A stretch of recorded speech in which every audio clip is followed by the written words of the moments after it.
Hello everyone, it is time for a Tute-Tuesdays. It is a Tuesday after a long holiday weekend, and Tuesday morning kind of snuck up on me. So this morning I'm just going to kind of take the easy way out and answer another question that I got via email. I love getting questions. If you have questions about a technique or a product or a trick or a demonstration or something that you saw somewhere else or heard or have seen the end result, go ahead and shoot me an email at stampylandsusan@gmail.com. And if I can't answer you in just a quick typed up answer, I will go ahead and do a tutorial on it and get you an answer. It's always fun to see answers played out in the press. Does this count as press? I don't know. Anyway, I want to show a quick way to make an Aperture card. An Aperture card, one being that has a hole in the front and opens up to have a matching shape on the inside. A lot of people like that because it gives the look of the inside of the card a finished result, at the same time giving the front a finished look. So it's kind of like killing two birds with one stone. So I want to show you how I do these. Obviously there's lots of ways to do them, but this is just a quick way I've figured out to make the apertures line up and get them all to stack up perfectly for when the card is finished and closed. Alright, I fold my base. This is a regular A2 card base, 5.5 by 8.5, scored at 4 1/4. And I always, I don't know, I guess I just have this habit, I always have a way, make the front of my card 4 by 5 1/4, leaving about 1/8 of an inch on each side. I guess I just like the look of the base cardstock showing around the pattern paper. So what I'm going to do is there's two ways you can do this. You can either real quickly put a little swipe of adhesive there to kind of hold it in place. The way I usually do it, since I'm not sure, the little tiny swipes of adhesive don't always hold here in the dry state of Arizona. So usually what I'll do is I'll line this up, get it lined up so that the edges are all the same, and using that Scotch tape that you know I love and use all the time. This is the removable matte finish Scotch tape in the blue package. I'll go ahead and tape this down so that it stays in place. Okay, it's not adhered right now.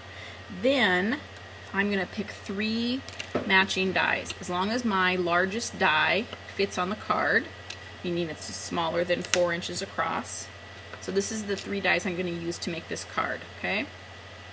I'm going to have the middle one cut out of the cardstock base. I'm going to have the largest one cut out of the front, and the smallest one is going to be my little embellishment on the inside. So I pick out 3 dies that are consecutive sizes, and I'm going to use just the middle one right now. Another piece of tape, and I want my card, the hole on the front of my card, to be up towards the top so I have room for a sentiment. I'm going to line it up, oops, sorry, blade side down facing your card. Doing this upside down. I'm going to go ahead and tape that down. Okay, so I have blade side down, and I'm sorry my machine is down here on the floor out of sight. It's too hard to get it up there on the table, so I'm running it through my Vagabond. This is going through my Vagabond with the extended plates so that I can cut these Spellbinders dies. Now I will untape that. Okay, my piece of paper is still taped there.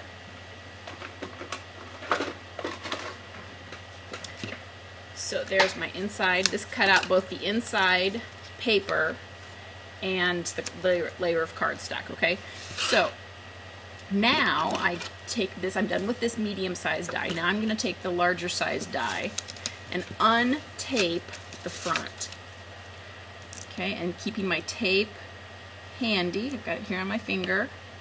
I'm going to line that up, just using my eyeball, and stick that down. Again, blade side down if you want to be extra careful about no shifting.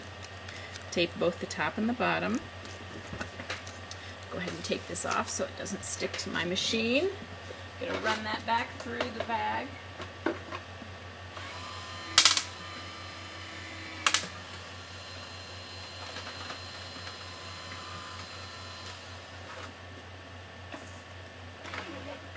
Okay, so now, so I just shifted the entire landscape, sorry. Now I have a larger window that is going to fit around the aperture that I cut. All right, so a little bit of adhesive on this. And since I know I had 1/8 of an inch on all edges, it's easy to line up my liner piece.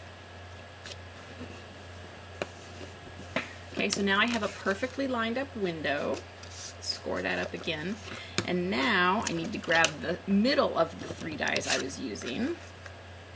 And I'm just going to go ahead and take some tape since we've been doing it that way already. Back on the Vagabond.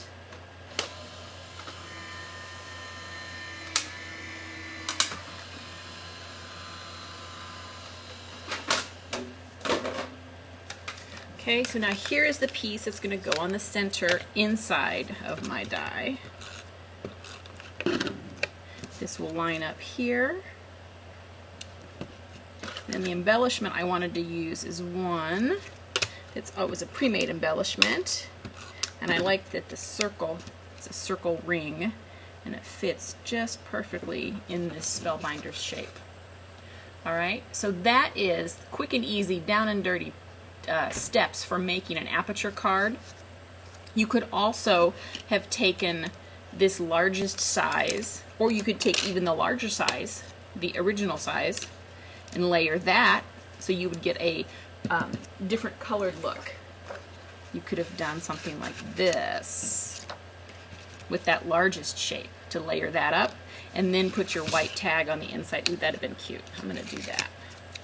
So I would have this in a large shape, like here,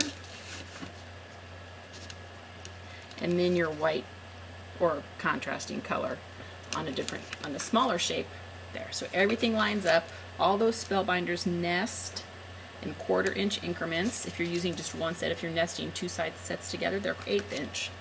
All right, that is how you do Aperture cards, according to me. That's just one way to do it. There's lots of ways. It's a trick I wanted to show you. Answer some questions from the blog.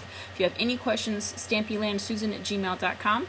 All of these products, the nesting shapes, the Spellbinder shapes, are available at stampyland.com. Thanks for checking out the Stampyland Challenge blog, and we'll see you next week for Tute-Tuesday.